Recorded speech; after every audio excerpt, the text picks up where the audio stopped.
যদি নির্বাচন না হয় তাহলে এখানে বিএনপির খুব লাভ আছে বলে আমরা মনে করি। যদি নির্বাচন না হয় তাহলে কি হবে?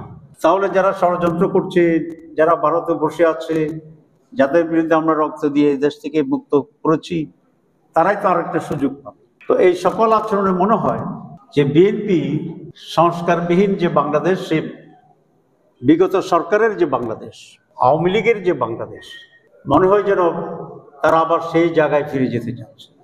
এবং সেই কারণে আমরা বলেছি বাংলাদেশকে আওয়ামী জাহেলিয়াতের দিকে ফিরে যেতে এই দেশের মানুষ কখনোই দেবেন।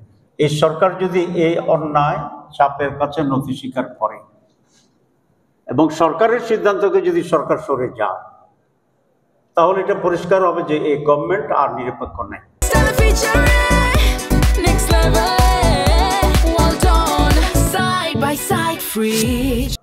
সুতরাং এই সরকার যদি নিরপেক্ষতা হয় এবং কোনো দলের প্রতি যদি তারা আনুগত্য পোষণ করে, সেই সরকারের অধীনে সুষ্ঠু নির্বাচন হবে, এটা আশা করা যায় না।